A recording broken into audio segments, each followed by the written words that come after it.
At Christmas, my sister's kid pointed at my son. "Grandma says you're just the helps kid." Everyone laughed. I took my boy's hand and left. That night, I canceled the utility auto payments. At 8:06 a.m. my dad texted, "The lights are out, what did you do?" I replied, "Believe me, this is just the beginning." Last Christmas was the last time I played nice with my family. I used to think biting my tongue was the mature thing to do, especially for my son's sake. Keep things civil. Keep the peace. But what happened that day changed everything. We had arrived early like always. Noah was helping my mom in the kitchen while I fixed the Wi-Fi in the guest room for the 5th time that year. My parents never paid attention to that stuff. I did it all quietly. Wi-Fi, computer upgrades, setting up my dad's new smart TV. I even filed their taxes last year when they didn't understand the new digital portal. But in my family, the more you do, the less you're respected. Somehow helpfulness is just expected of me, like it's built into my DNA. Melissa, on the other hand, could show up late, bring a store-bought pie, and my mom would act like she had just saved Christmas. So by the time everyone sat down to eat, I already felt that tight knot in my chest that only family gatherings create. The table was packed. My mom had set out her best dishes, the ones she doesn't let anyone touch unless it's a holiday. Noah helped with all the placements. He's 9, but more polite and considerate than most adults I know. He doesn't interrupt, he says please and thank you, and he's always the first to offer help without being asked. Melissa strutted in nearly 40 minutes late with Sadie in a fur-lined coat, acting like they had just come from the Met Gala. Her husband trailed behind her with 2 iPads under his arm like they were some kind of peace offering. Sadie didn't even say hello. She walked in, scanned the room, and made a beeline for the cookies. Melissa just waved her hand and started complaining about how hard it is to find reliable house staff around the holidays. My parents lit up. Like actual smiles and energy, the kind they reserve for company or when they think someone can do something for them. I watched them bend over backward for Melissa, praising her new hairstyle, asking about her Instagram brand deals, like they were a real job. Meanwhile, I was asked to please move my car out of the driveway so Melissa could park closer. The meal was quiet at first, except for Sadie's occasional humming while she scrolled on her tablet at the table. I asked her to put it away gently, and Melissa rolled her eyes like I was insane. Then mid-meal, Sadie dropped her fork and pointed at Noah. No warning. Just clear as day. "Grandma says you're just the helps kid." Everything stopped. I mean everything. The sound of chewing, the clinking of silverware, even the holiday music in the background suddenly felt too loud. There was a long beat of silence, and then Melissa laughed. A short, sharp little laugh like it was the funniest thing in the world. My dad chuckled too. My mom put her napkin to her mouth like she was hiding a smirk. Noah just looked at me. He didn't ask what she meant. He already understood. I stood up. I told Noah to grab his coat. No yelling. No drama. Just done. We left without another word. No one followed us. No one called out. The door shut behind us like a chapter closing. When we got home, I tucked Noah in early. I told him none of it was true and that people who act that way are never really happy. He nodded, but I knew he'd carry that moment for years. I went downstairs, sat on the couch, opened my laptop, and logged into my bank accounts. Over the years, I had set up auto payments for all of my parents' utilities. Electric, gas, water, trash, and even the cable. I had covered their property taxes twice without them even knowing because the letters came to my inbox. And not once did they say thank you. It was just expected. Like I owed them something because I made more money and didn't need help raising my son alone. At 12:07 a.m. I canceled everything. At 8:06 the next morning my dad texted. "The lights are out, what did you do?" I replied, "Believe me, this is just the beginning." After I sent that text there was silence. Not a single call, not a question, not even a passive-aggressive emoji from my mom. I knew what they were doing. The cold shoulder. It's their favorite move when they don't know what else to do. They've used it on me since I was 16 and dared to say I didn't want to be a dentist like my dad. Ignore Janet and she'll come crawling back. Except this time I didn't. I took Noah out for pancakes the next morning. We picked out new books at the library and came home to build a cardboard robot he'd been dreaming up for weeks. I watched him laugh without looking over his shoulder. That was the moment I realized I wasn't angry anymore. I was done. That's a different kind of power. But my parents weren't done. Not by a long shot. The next morning my phone lit up with alerts from the utility companies. First the gas, then the electric. Failed payments. Account locked. I had changed all the login credentials before canceling. I wasn't sloppy about it. I knew my dad would try to fix it himself. What I didn't expect was that he'd try to re-add me as the payer without asking. The request came through my email with a message from the electric company. "Your father, Charles, is requesting to make you a secondary account holder again. Approve or deny." I hit deny. Twice. Then I changed the account security question to something he'd never guess. That afternoon, Melissa sent me a group text. Just me, her, and my mom. This is childish. You embarrassed everyone. You need help. Followed 2 minutes later by a screenshot of a Yelp review my mom had left under a burner name for the company I work for. It said I was emotionally unstable and not to be trusted with data. It had 1 star. I should have been shocked. But I wasn't. This is exactly who they become when they lose control. I didn't answer the text. I forwarded the review to my company's HR and flagged it as defamatory. They took care of it within the hour. At 7:04 p.m. I got a call from a number I didn't recognize. I let it go to voicemail. When I played it back, it was a lawyer. Or someone trying very hard to sound like one. Said he was representing my parents. Said there were concerns about the well-being of the child. Said I was intentionally cutting off resources and emotionally isolating my son from his family. What they didn't know was that I record everything. Every email. Every payment receipt. Every time they handed Noah a used toy on his birthday while showering Sadie with new gadgets. Every time they left him out of family photos. Every little jab Melissa made while my parents laughed along. All of it, documented, organized. And my actual lawyer, who I called the next morning, was more than happy to start a file. I didn't respond to their threats. I let them spiral. Then came the next move, something I hadn't seen coming. I got a notification on my work laptop. Multiple failed login attempts from an IP address located 2 towns over. My password had held, but my security team flagged it anyway. I traced the IP through a connection I had at my internet provider. It was my parents' address. They were trying to get into my work accounts. I sat in my car in the garage and just stared at the steering wheel. This wasn't about a joke at dinner anymore. This was war. And they had just crossed the line from petty to dangerous. So I took the next step. I called the city zoning office. Asked about the status of my parents' back deck. They'd built an extension last year without permits. I knew because I helped set up their outdoor speakers while my dad bragged about how much money they saved by skipping inspection. Turns out that kind of thing carries fines. Big ones. That Friday morning at 6:18 a.m. I got another text from my dad. We can't get into the garage. The opener's not working. I stared at it and remembered. I installed their garage opener system through my tech account, which I had just deactivated. I didn't answer. By noon I had 4 voicemails. The last one from Melissa. You're destroying this family. Sadie cried all morning. Noah is going to grow up alone. I played it back 3 times. Not once did she ask how Noah was doing now. Not once did she say she was sorry. That night I ordered a new laptop for Noah. Not a kid version, an actual entry-level professional one. He'd asked me a few weeks ago if he could learn to code. You're not growing up alone, I told him. You're growing up free. The deck inspection was just the first ripple. Within a few days, a large orange stop work notice was slapped across the back of my parents' home. They'd ignored permit rules when they built their patio extension last summer. I remember because I was there when my dad laughed about it, saying inspectors were just bureaucrats with clipboards. Apparently the city disagreed. Melissa wasted no time trying to spin the whole thing online. Her Instagram story showed the notice in dramatic zoom while she talked about being targeted for having a nice life. She tagged random influencers and added hashtags like #unfairtreatment and #familyjealousy.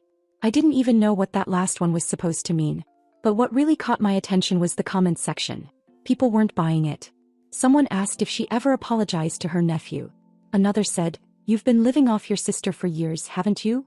Then came the letter from some cheap family attorney, probably a referral from one of Melissa's yoga friends. It claimed I was intentionally isolating my child and withholding essential financial support from elderly parents. The best line? That I had weaponized my income.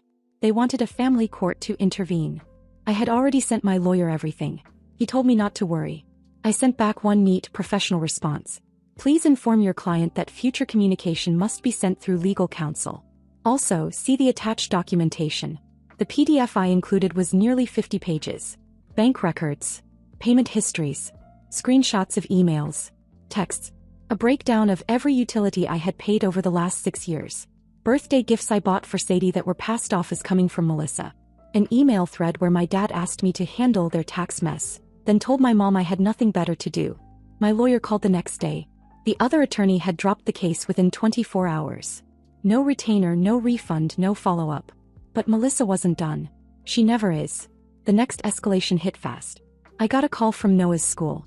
Someone had tried to check him out early, claiming to be his aunt. Melissa. She told the front office I had given her permission.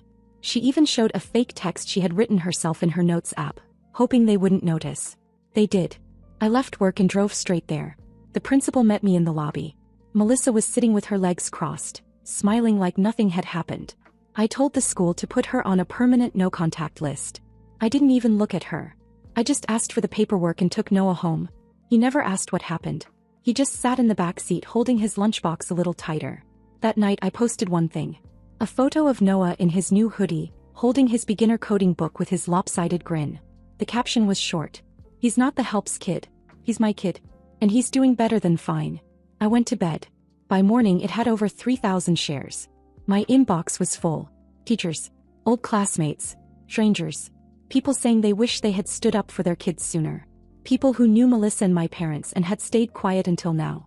2 days later, Melissa deleted her Instagram. But I wasn't done. They forgot about the mortgage. About 4 years ago, during one of their panic phases about money, my parents nearly lost the house. They asked me to help temporarily. What I did instead was buy the loan from the small local lender they were working with. It was legal.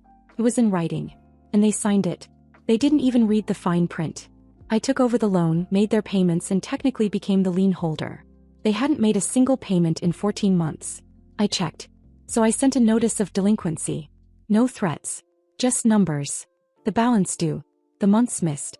The clause they forgot they signed allowing the lien holder to reclaim the property in case of sustained default. At 6:41 p.m., my dad texted me.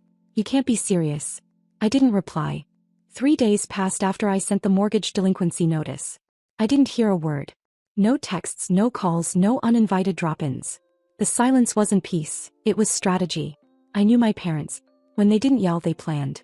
On the 4th morning, I found a letter jammed into my mailbox. No envelope, no stamp. Just folded neatly, like a napkin at one of my mother's over-decorated dinner parties. The handwriting was hers. Even after everything, she still managed to keep her penmanship perfect. It read like a speech she'd been rehearsing. She said they understood my frustration. That maybe there had been a misunderstanding, and that perhaps she and Dad had been insensitive to my situation as a single mother. Then 2 lines later, she asked if I would temporarily reinstate the mortgage payments, for Noah's sake. She wrote, "He deserves stability. And grandparents, don't let this hurt his future." The same woman who laughed when her granddaughter insulted my son was now using him as leverage. I didn't reply. That afternoon I drove to their house. Not out of guilt, but because it was mine now, and I wanted them to remember that. The back deck still had the city notice taped to the railing. The siding was starting to fade. The front yard looked uncut, which was ironic since I used to pay the landscaper. My mom opened the door like I was a neighbor dropping by for coffee. No mention of the letter. He smiled like it was a game. My dad was sitting at the kitchen table pretending to read something on his laptop. The house was strangely quiet. For the first time it looked like what it was, a place on the edge of collapse. I placed the papers on the table. A formal notice to begin rental arrangements or vacate within 60 days. I wasn't evicting them, yet. But if they wanted to stay, they'd have to pay like everyone else. Lease agreement, monthly invoices, penalties for late payments. All official. All documented. My dad exploded. He said I was acting like a stranger. That I was letting money replace blood. He shouted something about how I wouldn't even have a degree if it weren't for them. My mom stayed quiet, dabbing her eyes like someone in a bad soap opera. I told them the truth.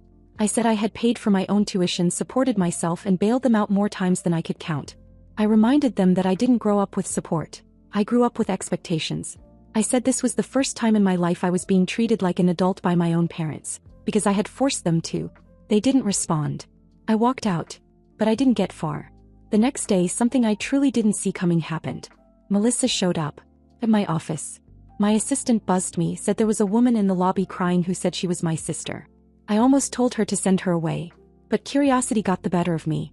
Melissa was sitting on the couch in the waiting area, hair a mess, makeup half worn off. She didn't stand. She didn't even look me in the eye. Just held out her phone with her banking app open. Balance, $0. I stared at it. She said her husband had frozen their accounts after finding out she tried to take money from his business to handle a family emergency.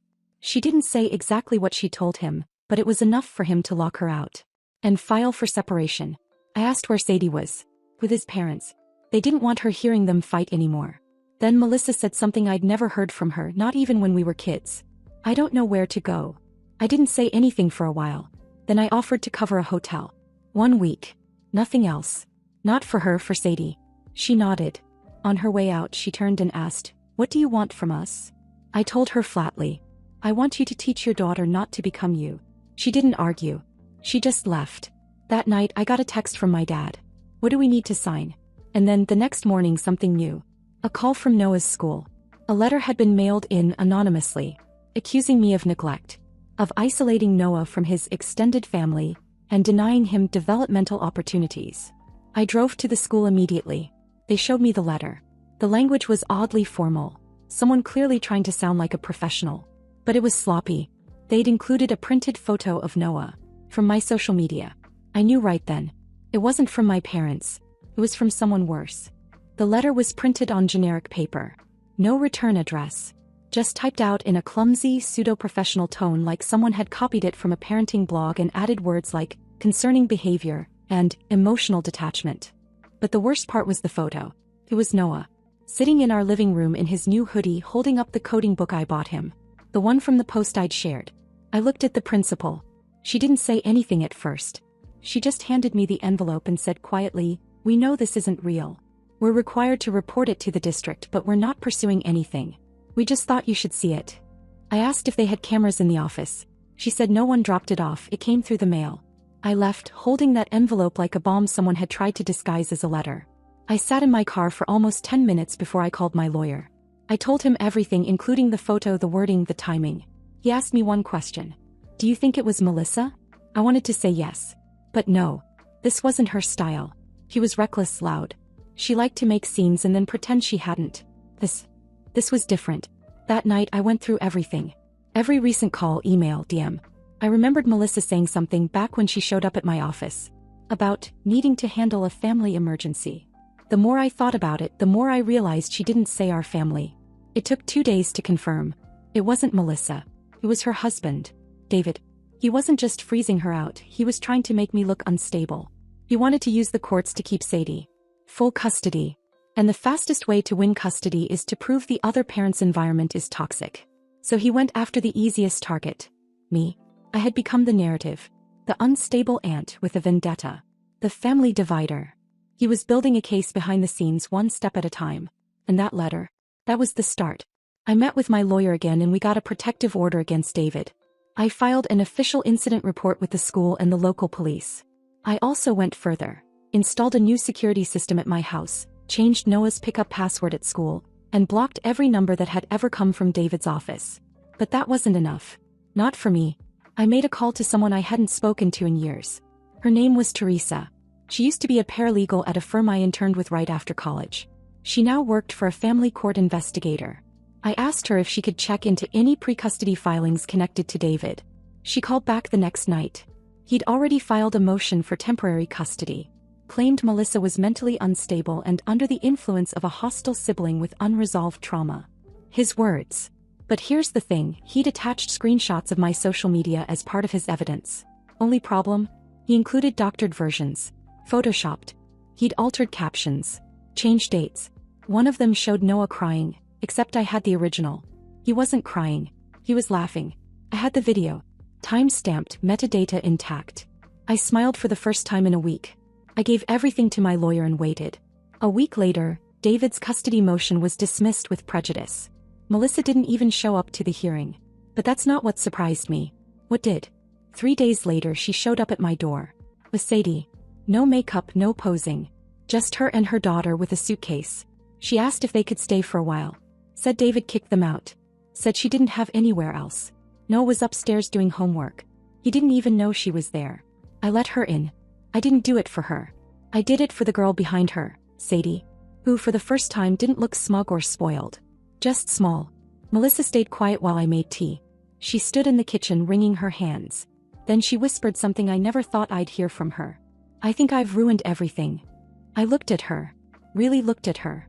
And I saw it, the cracks. He was right. I told her she and Sadie could sleep in the guest room. Nothing more.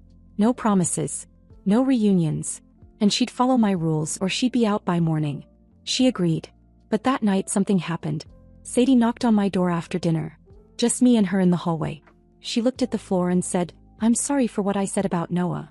And then, almost whispering, I didn't even understand it. "Grandma told me to say it." Sadie's apology was quiet. No tears, no dramatic pause, just the soft truth of a child realizing she'd been used. I didn't hug her. I didn't tell her it was okay. I just nodded and said thank you. Then I closed the door and sat in the silence, letting that single sentence rearrange every memory I had of my parents. It was never about favoritism. It was control. Programming. Making sure someone in the family was always beneath them. Melissa didn't become Melissa on her own. She was built. And now her daughter was being unbuilt, right in front of my eyes. The next morning I made extra pancakes. Sadie came down first. She sat quietly, said please and thank you. Noah watched her like she was a hologram. At one point she asked if he'd teach her how to use his coding software. He looked at me confused. I shrugged. Your choice, I said. He said yes. Melissa kept out of the way that week. He did the dishes, took out the trash, picked up Sadie from school when I couldn't. It was like living with a quiet stranger. She didn't complain once. Not even when she overheard me on the phone finalizing the lease agreement for our parents. I knew she was listening, standing just outside the hallway. I said the amount clearly. I said it was non-negotiable. And I didn't care. On the last day of the month my parents came over. They'd asked to meet in person. I said yes, mostly out of curiosity. I didn't tell Melissa they were coming. She wasn't home anyway. She'd taken Sadie to the library. My mom was the first one through the door. She looked tired, like someone trying to wear dignity as a disguise. My dad followed holding a folder. For once they didn't start with small talk. My dad handed me the signed lease agreement. He said they'd pay on time. That they understood the terms. That they didn't want to lose the house. My mom placed a small box on the table. Inside were photos. Of me and Noah. From birthdays, school plays, things I didn't know they even had. Then my mom said, we want to apologize. To both of you. I waited. She took out an envelope. Inside were letters. One to me. One to Noah. I didn't open them. Said I asked one question. Did you really tell Sadie to say that? My mom didn't speak. My dad looked away. That was all I needed. I told them they could stay for now. But this wasn't forgiveness. This wasn't a reunion. It was a lease. A boundary. A contract. And if they broke it, financially or otherwise, it would be over. They left without another word. A week later, Melissa found a part-time job. She said she wanted to try something on her own. She started cooking dinners. Sadie stopped using the tablet. She and Noah worked on a little project together. A simple app that tracked school assignments. Then something happened I didn't expect. It was Sadie's birthday. Melissa asked if she could throw a small thing at my place. Nothing big. Just a cake and a few kids from school. I agreed reluctantly. What I didn't expect was what came with it. My parents showed up. On time. Quiet. No gifts for Melissa. No over-the-top entrance. But they had something for Noah. A new laptop. A real one. Not some afterthought. With his name engraved on the back. Noah opened it slowly. He looked at me unsure. I nodded once. He looked at them and said, thanks. Then he turned back to Sadie and showed her the game he built. For the first time they watched him. Not as the helps kid. Not as a footnote. But as someone becoming something they couldn't ignore. That night, when the house was quiet and the guests had gone, Noah handed me the envelope my mom had written him. He hadn't opened it. Do you want me to read it? I asked. He shook his head. Not yet. I placed it in the drawer. Some things didn't need closure right away. Respect wasn't something you gave because of blood. It was earned. Fought for. Practiced. And for the first time my son had it. Every last one of them knew it now.